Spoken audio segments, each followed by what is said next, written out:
awesome to welcome Atlanta Dream head coach Tanisha Wright to the basketball podcast. Coach Wright joined the Atlanta Dream prior to the 2022 WNBA season and led the franchise to its most wins in a season, 14, since 2018. Her breakout first year as a head coach with the Dream also earned her the Associated Press Coach of the Year award and a second place finish in WNBA Kia Coach of the Year voting. As head coach, Wright is responsible for fostering the growth of the Dreams players, establishing a culture of integrity and accountability. She brings 14 years of WNBA experience as a player and 2 more seasons as an assistant coach with the Las Vegas Aces. A first-round draft pick in 2005, Wright spent 10 seasons as a guard with the Seattle Storm, where she helped lead the team to 9 straight playoff appearances and a WNBA championship in 2010. She played another 4 seasons with the New York Liberty and Minnesota Lynx before retiring as a player in 2019. While still playing in the league, Wright began her coaching career in 2017 as an assistant with the University of North Carolina at Charlotte 49ers. In 2020, the Aces signed her as an assistant coach, where she worked closely with industry leader Bill Laimbeer. Coach Wright, welcome to the Basketball Podcast. Thank you. I'm excited to be here. Awesome to have you here. And what a season, what a first season there, and obviously continuing to grow and build. And I'm curious maybe to start with, obviously incredible success as a player. Did you have a vision of coaching while you were still playing? Yeah, no, not really. I played for both for Bill and Brian. They both had planted little seeds in terms of you'd be great coaching. Think about it. Think about it. And towards the end of my career, it started to be something that I think I just naturally did with like younger players. You know what I mean? Just mentoring younger players. And so I took a season off in 2017. Was able to go up to New York. I sat in some of their coaching meetings, went up there for training camp. So that was pretty cool. And then I started coaching college later that same year just to get my feet wet, see if it was something that I would really enjoy and really. So it just came about organically, but not anything that I actually set out to do. One of the things that's shown up many times on the podcast with the former player as successful as you in transitioning to coaching is really how different the experience is once you start coaching than what you expected as a player. So I'm curious your thoughts on that. Oh yeah, it holds true. It holds true. It's definitely a different experience. I think obviously coaching the game is much harder because you can't go out there and physically do the things that you may see or that you're trying to put into play. You know what I mean? And so that makes it much harder because now you're just trying to guide others to do it the way that you see fit and how you see the game should be played and et cetera, et cetera. So it's a completely different experience. Both of them rewarding in their own ways. I think coaching still allows people who have a competitive spirit to really continue to use that competitive spirit. And so that's what's really exciting for me. And then I enjoyed the teaching part and being around the players and giving them all the knowledge that was imparted onto me when I played. So it's a cool experience. And no doubt it's a cool experience, and I'm glad you're doing it. And obviously, you made a huge impact right away on the Atlanta franchise. I'm curious, beyond obviously talented players, which we all know are the most important things, what are some of the keys to that turnaround to get it back to the plateau that obviously the franchise and you expected?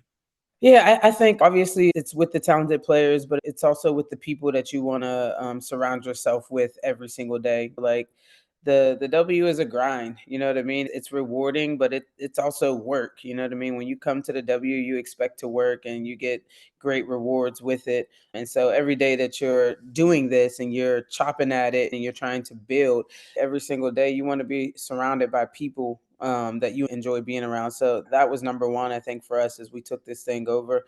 I think number two is just building the right culture. Like how do you want to show up every day? What's the way that you want the organization to be ran from top to bottom? It's not just the basketball side, but everything.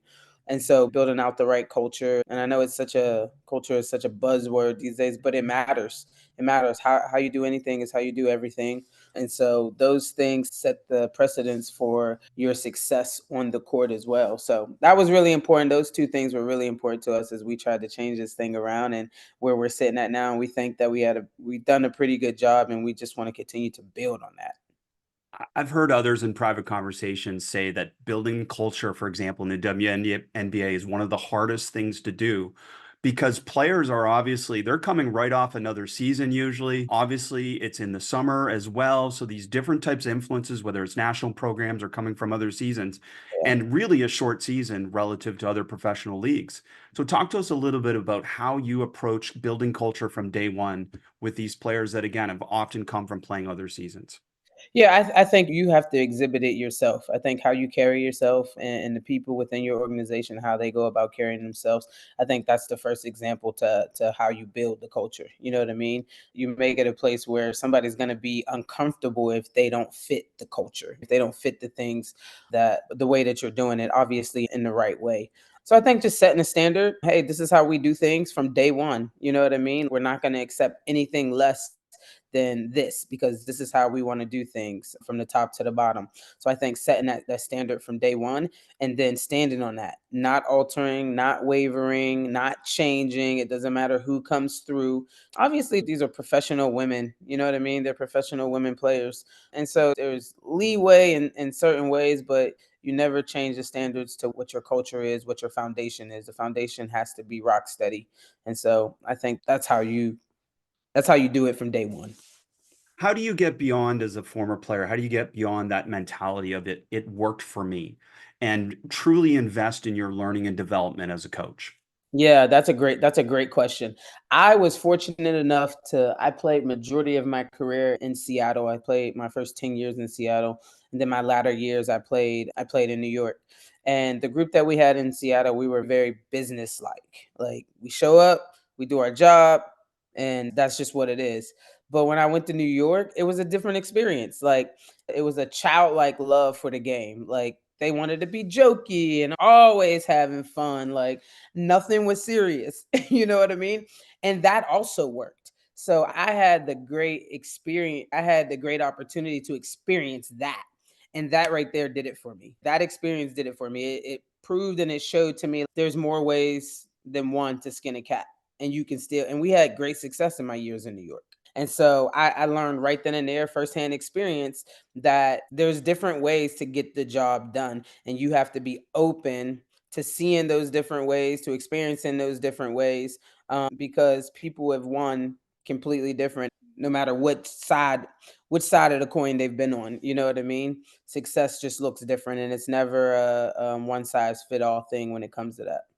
So which side do you fit on now? Both sides. Like when we're yeah, both sides. Like I like to have a good time and they know that we can have a good time, we can joke, we can laugh.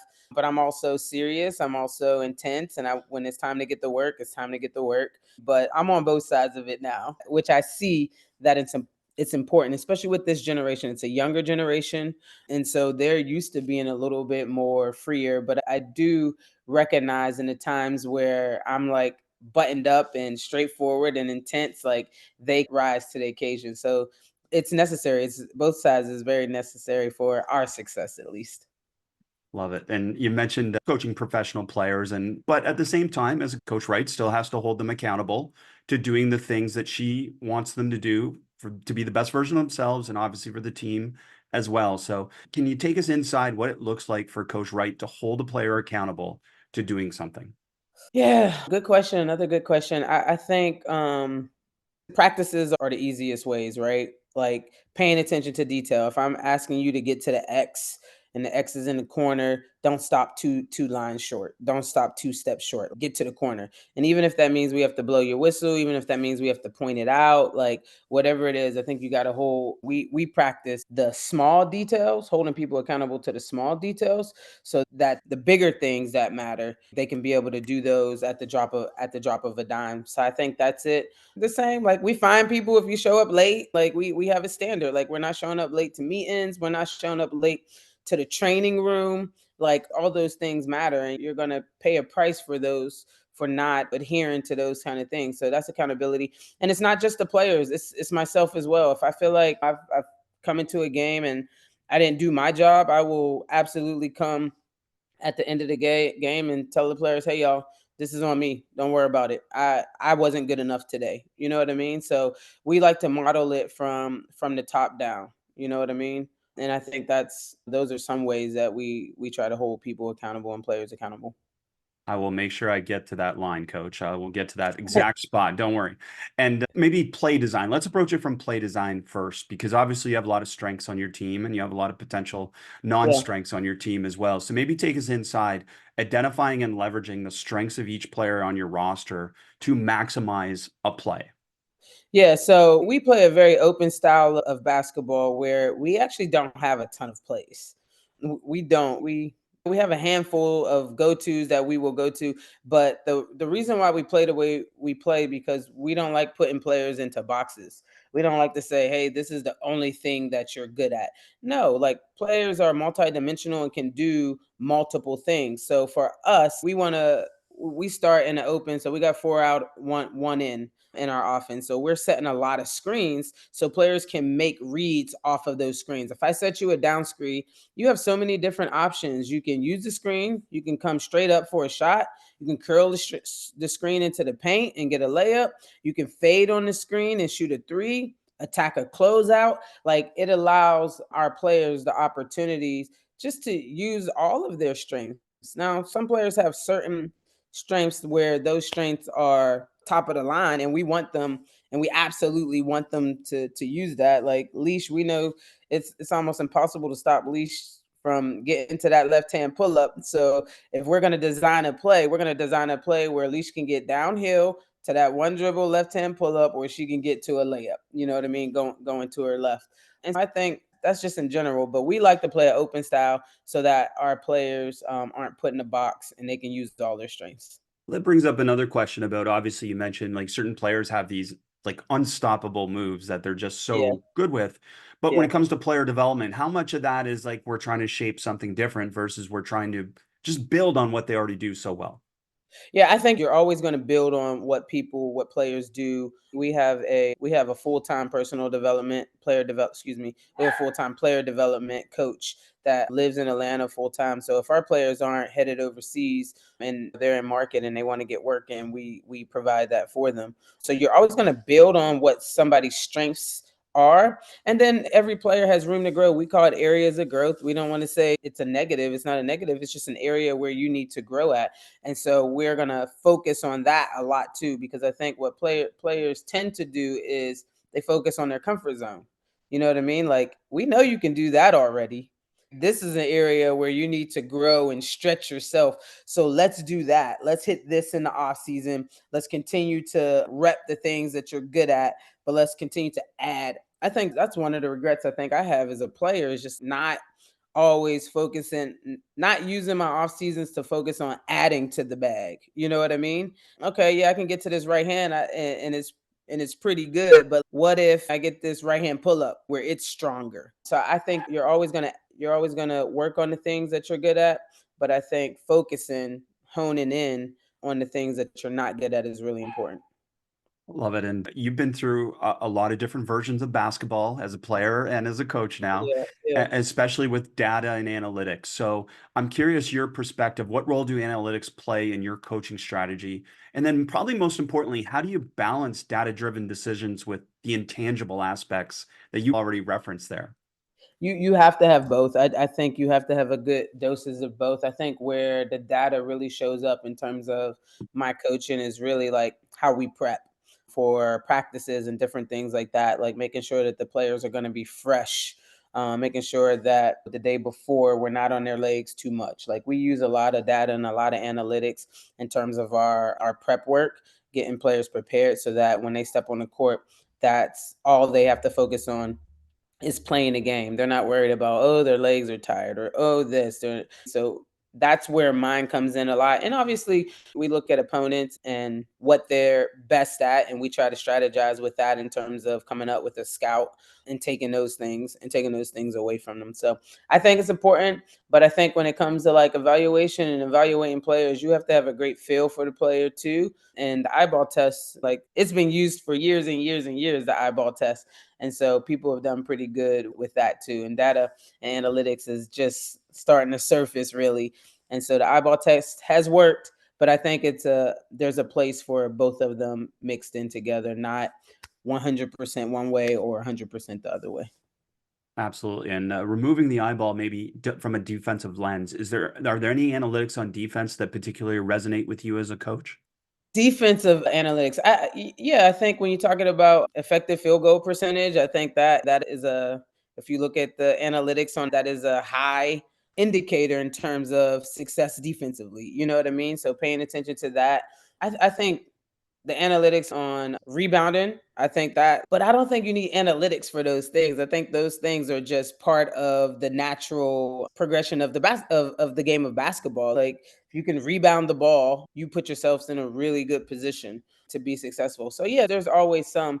I think one of the ones that we look at that I struggle with is like the correlation with teams who get steals, the analytics with the correlation with teams who get steals, because of I like to play a lot of position basketball. So our teams might not generate that many turnovers or that many steals. And a lot of that has to do with just my coaching technique in terms of stay in position, be disciplined. And so the analytics with that, I'm still wrestling with. So we'll see. That's great. And obviously, that philosophy defensively, where was that born from? Was that more for you as a player or when you started to have different coaching mentors? It definitely was not for me for a player, because I wouldn't call myself undisciplined, but especially younger when my athleticism was at its highest, like I can go for steals and I can get steals and I can get out of position and recover well enough. I think it's just part, like it has grown in me in terms of the different coaches that I've played under and that I've seen and that I've watched.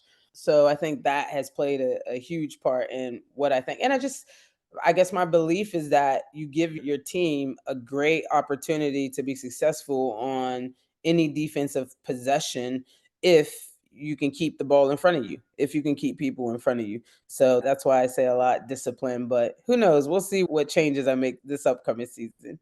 There's always adjustments and all those different things that come with coaching, and that's wonderful. And you mentioned having a player development coach full time, obviously there in Atlanta, but more from your perspective as a coach, take us in how you approach or you communicate individual player feedback to a player in terms of their development and their place within the team, their role within the team. Yeah, great question. We love to do like role meetings, because I just feel like players shouldn't be in the dark about what their specific role is on this team or how they can contribute to the team's success. So we typically every year we meet with every individual player on our team as a coaching staff, and we give them feedback on where we think their game is at. And it's not just us telling them, like it is a collaboration. Do you agree with this? Is there something else that you believe for yourself? You know what I mean? And we give them an opportunity to give us that feedback, and then we may right there on the spot say, yeah, you're right, that's a good one, let's add that to your role. You know what I mean? Or we may take that and be like, okay, let us think about it, because we think these other things are something that you're going to be better at for our team, right? Because that changes depending on where a player is and what a team has. Your role can change. You could be on our team in 2024 and have one role, but in 2025 your role can change based upon the players that we now have on our roster. And so we think it's just really important that there's no player in the dark. No player will ever be able to say, "Oh, I didn't understand my role." Here, it was a very clear conversation. Here's your number one role, your number two role, your number three role. You agree, you don't agree. I just think it keeps it clear, it keeps it clean, and we can always revert back to those conversations and say whether or not they're executing their roles at a high level. Particularly around players that maybe aren't playing as much in Yep. season. What are you've communicated it, Yep. obviously they understand it. Now, Yep. what are some things that you're doing to help those players continue to grow when they don't necessarily get the game reps? Yeah, I think that's development. That's all development. That's all. Just because you're not getting the game reps doesn't mean that you can't still grow. Doesn't mean that you can't still get better. So it's really honing in on practice, taking advantage of the opportunities that you have.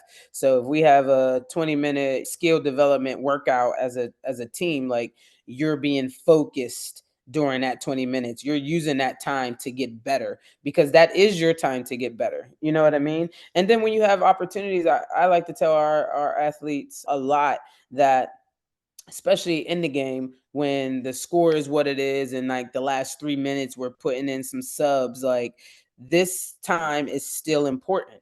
This is important to you and your development because now here's a real time game opportunity for you to get reps real time. This is not practice. This is actually a game. I don't care what the score is, right? It's an opportunity for you to get better. So I think looking at every situation as an opportunity to grow is how we present it and what we focus on, not looking at it like, oh, this is garbage time, or looking at it like, oh, this doesn't matter, I'm not going to play anyway. But you're still developing, you know what I mean? You're still getting reps, and that's just as important. Absolutely, just as important. And WNBA schedule and the demands of that, you don't necessarily have what we would consider traditional practices as much. So it Yeah. places more importance on game day shoots or shoot arounds to be able to develop the things that you want. Can you take us through what that looks like for Coach? Yeah, I think first of all, I think it puts a lot of, I wouldn't even call it pressure. It puts a lot of importance on our training camps in terms of getting in the most important things during that time, the foundational things. So I think we try to really focus in during that time to make sure we get in all the important things that are going to be necessary for our team and our development because of the style of play that we play. And then film work. I know that not a lot of the young kids love to be sitting in front of the computer and watching film work, but that is just such a big piece to development. And it's an underrated piece, in my opinion, in terms of opportunity to get better. You know what I mean? Like just being able to break down film, watch film on yourself and your opponents to gain an extra advantage. We all know everybody in this league is talented. You wouldn't be here if you weren't talented. Yeah, some are more talented than others. We understand that. But on a normal level, everybody is talented. So what are the things that we're doing to create a separator? And I just think players that see the importance of really focusing on the mental aspect of the game, not just always the physical aspect of the games, are the ones that are leaps and bounds ahead of it, ahead of the curve. When you're going through opponent scouts, say in a game day shoot, so we're not doing the video, we're actually on the floor. How Yeah. are you doing that? Or is there a scout team or is it just both teams get reps? How are you approaching that? Yeah, so we definitely have a scout team. Our shout out to our practice guys. Our practice guys are amazing and great. And there are times where they show up to our shoot arounds for us as well.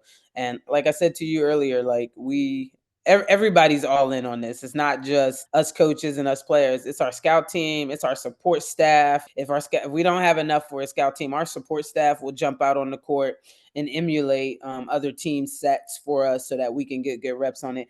And I think on days of games, we're not trying to pound and do anything like 100%. You know what I mean? We're just trying to reiterate the things that we already went over the day before, whether that was on the floor or in the film room.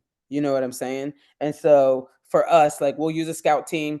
And if we don't, or if we think that they're a little bit lax for that particular shoot around, we'll use both players. We'll use players for the scout team and then we'll flip flop, you know what I mean? But everybody pretty much is going to get a rep because you never know who you're going to need when you need them. And so we want everybody to be prepared and be ready for their opportunity when a number gets called. Of course, now you're a head coach in the WNBA, so there comes with some stress and some pressures and some different things like that, of course. You seem pretty chill, but I'm curious, how do you manage that? What are some things that you do to cope with those different types of realities? Yeah, I don't know if I'm great at that, to be honest. Like you do get stressed out. That's just the nature of the job, and that's everywhere. It's not just me, but I think I try to decompress by doing other things because we're so in it during the season. You know what I mean? In terms of, all right, I gotta watch film. I'm gonna be up to da da da da. There's no sleep. There's no like when you're in this. Listen, God love our assistants. You know what I mean? It says because our assistants because they're really in the thick of things. You know what I mean? And they're the ones doing like a ton of work for each scout, getting the players prepared. But I think like when I feel myself in those moments, I just try to unplug and do something different. Let it go, come back to it. You know what I mean? Go watch a TV show that I'm interested in, or just do something different so that it is not an obsession. You know what I mean? It's not an obsession. I love it, but it's not my life. It's not everything. I love what I do and I enjoy what I do. And I enjoy the grind and the process of different things. But if it's getting to the point where it's just like too much, leave it alone. Come back to it. You may see something different when you come back. You may feel something different. You may be able to look at a situation, a POV differently by leaving it alone for a second. So I think that's one way that I try to hone in on that. Yeah, great perspective on that. And one of those things that kind of comes often with being a professional coach is media or fans or everyone describing all the things that you could make adjustments, Oh yeah. right? Oh yeah. So talk to us a little bit about the process that you would actually go through to make an adjustment, because clearly we don't make adjustments as coaches as much as fans or coach or media ever wants us to do, and nor should we. Yeah, yeah. That's just part of the growth process of being a coach. As a young coach, that's inevitable in my career. You know what I mean? From year 1 to year 3, like you always go back and you look at all the mistakes that you made. Like in the playoffs last year. We're up 20, something like that, and Dallas is going on this run. 2020 in hindsight, maybe I do call a timeout. My thought process in that time was like, all right, we're getting good looks, but maybe you call a timeout, settle down, and talk to them more about defending better. You know what I mean? Even though on the offensive end, you're still getting the looks that you would want to get. And so that's just inevitable. I think when you're in this profession, you got to have a thick skin and you got to be able to tune people out, but tune in the ones that need to be tuned in so that you can listen to the feedback and you can make those adjustments. So I had a coach tell me before, chew on the meat, spit out the bone. Take what it is that you need to take from the situation and spit out the rest of it, the unhealthy part that you can't swallow and can't chew anyway. And that's just part of it. There's going to be adjustments made. I think I get more upset as if I'm not quick enough within the game to make the adjustments. But after you go back and you watch and you see where you could have been better, like you make adjustments. That's just part of it. You know what I mean? So I don't get upset when you hear it. They're all fans are always gonna question why you're not playing this person, why this person don't play. You also don't have the bird's eye view that we do as coaches to know that you have a snippet of whatever it is that you're looking at and what you think, and you're a fan, so it's a feeling. You're not looking at it, you know what I mean, from an objective standpoint. It's always subjective.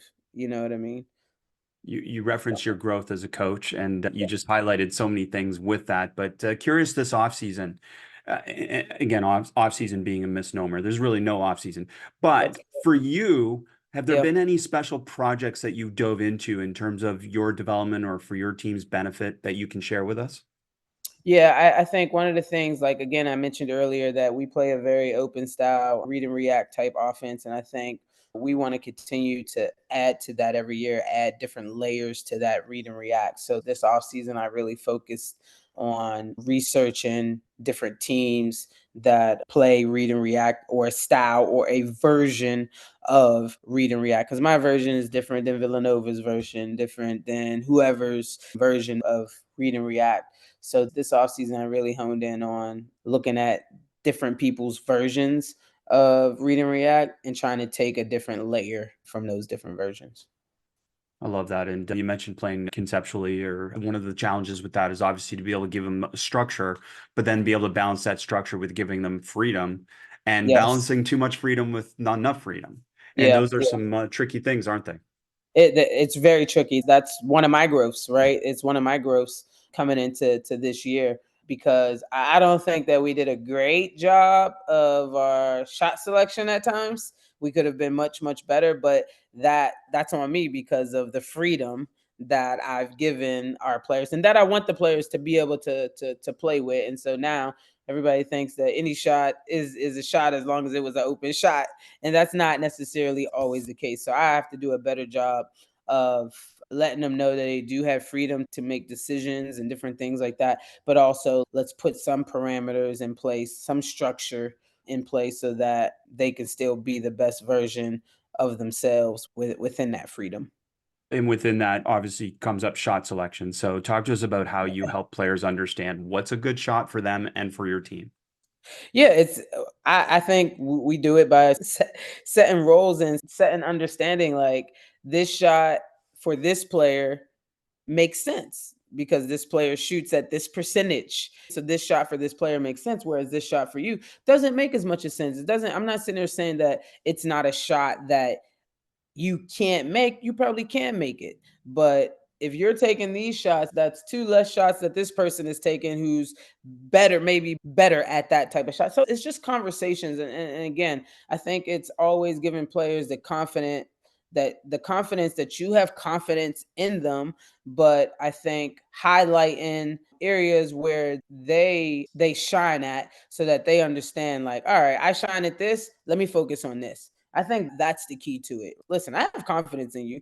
If I didn't, you wouldn't be on this team. You wouldn't be playing, right? But this is where I know you're the best. You're the best here.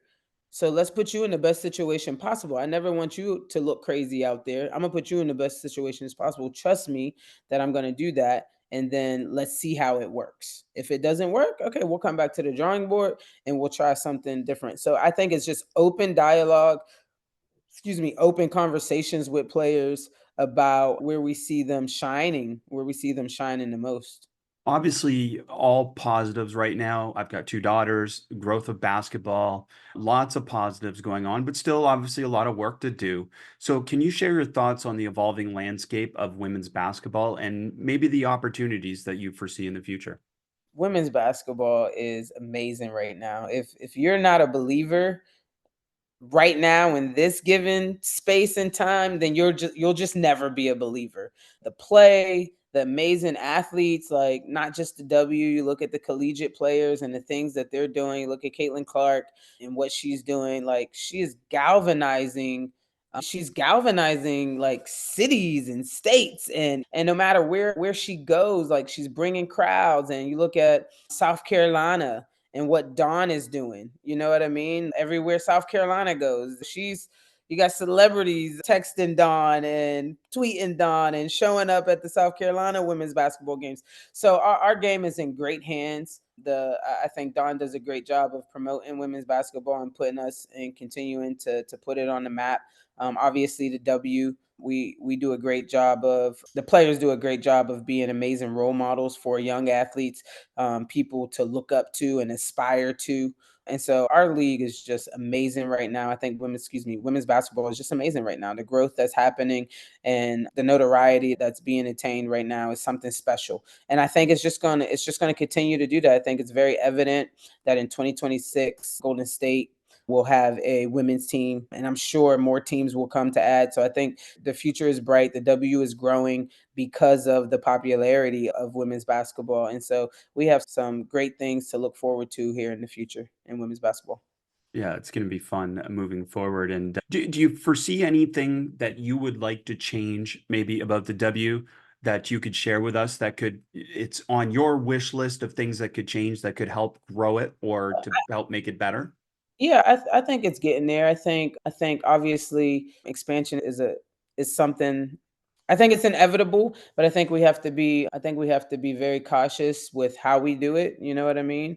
It would be great to maybe see the roster sizes increase so more young ladies have an opportunity. I also think that it would be a great thing to, and I don't know if we're in position to do this just yet, but it would be a great thing to also at some point have a developmental league.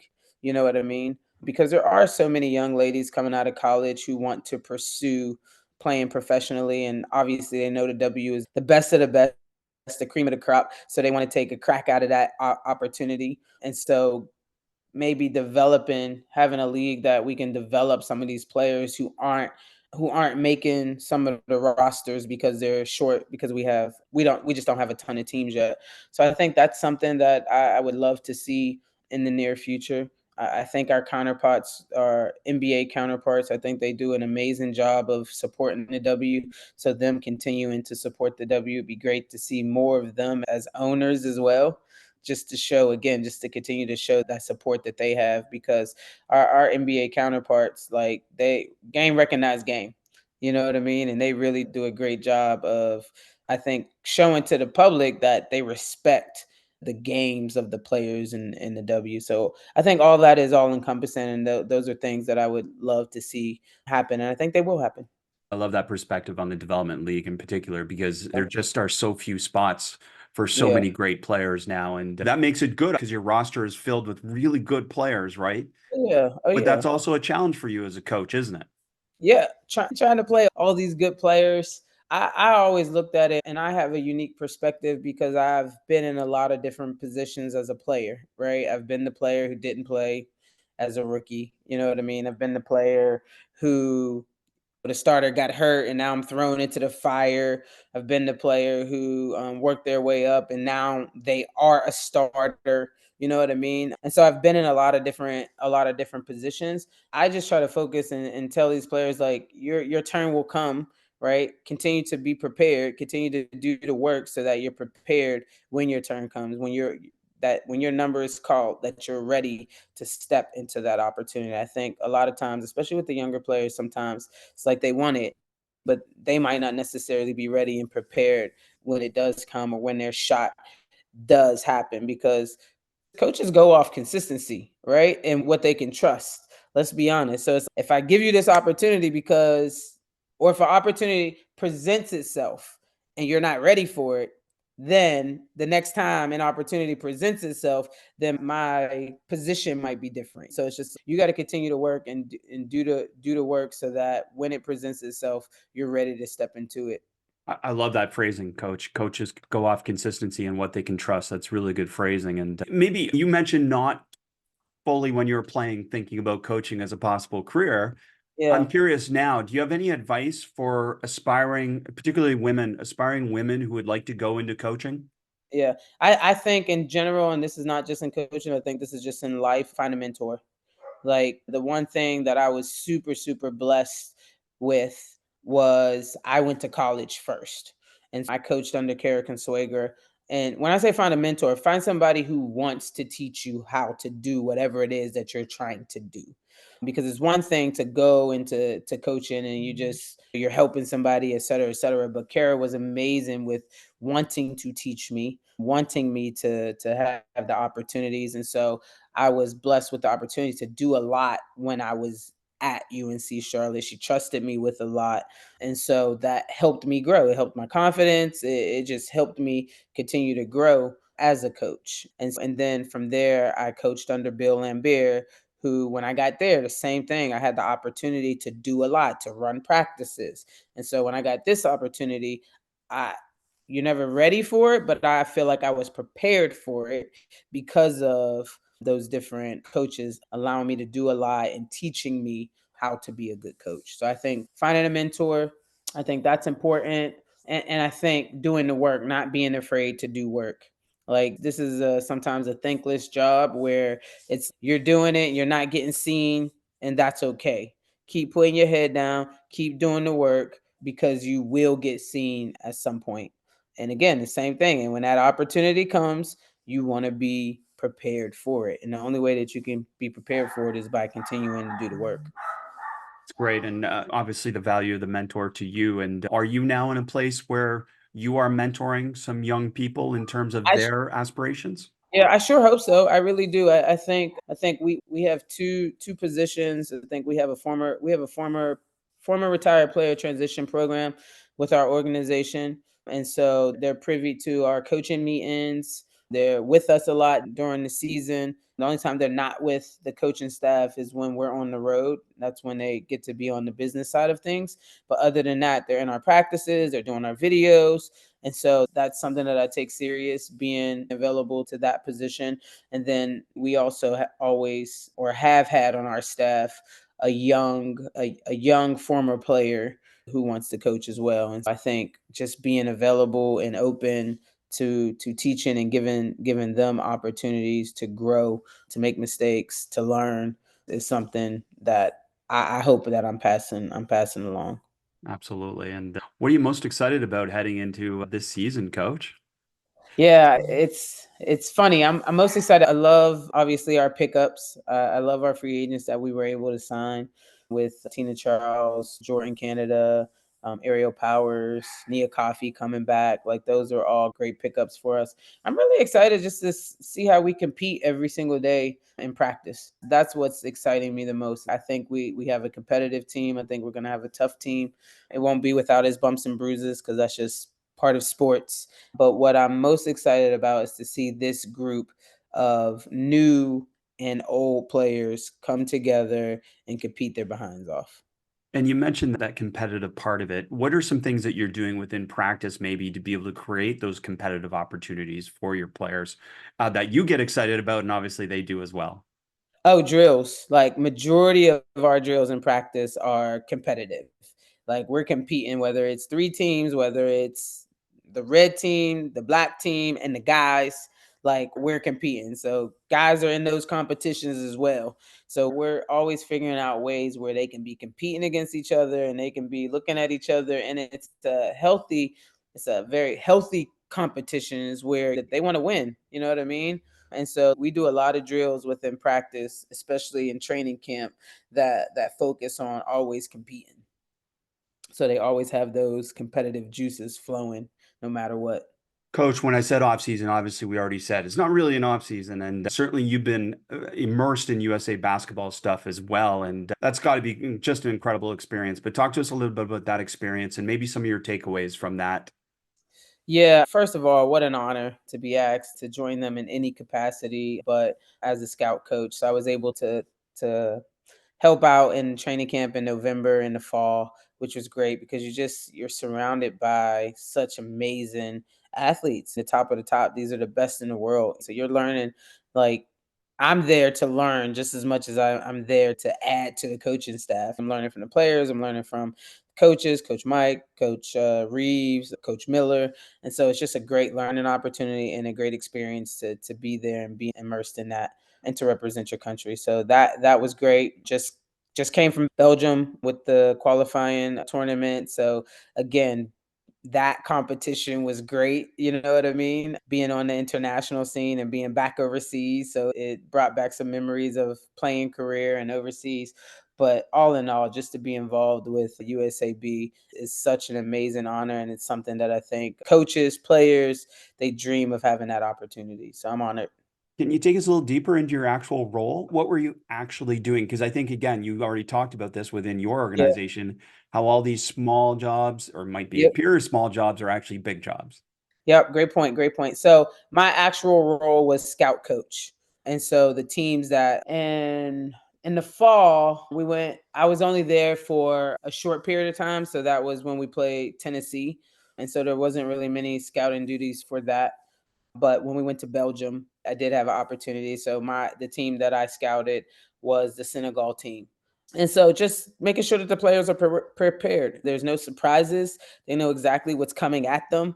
And so let's talking with Coach Reeves about how she wants to play certain actions and different things and giving feedback. And so it was cool. It was a great experience. It brought me back to obviously my assistant days where I'm cutting up film and you know what I mean, where you're looking through film constantly, you're scouting live games, different things like that. So it was just a great opportunity to be involved and to be around the top women players in the world. Coach Wright, honor, wonderful to talk to you. Great to see your success and your progress as from a player to a coach now. And can't wait to watch your team play this year. And it's going to be a lot of fun. So thank you for joining us. Thank you. Thank you for having us, Chris. We're excited about this season. We think we have a really good team. So we hope that as you're watching, if you're ever in the Atlanta area, please come out, bring your daughters. We'll show you a good time. Appreciate that.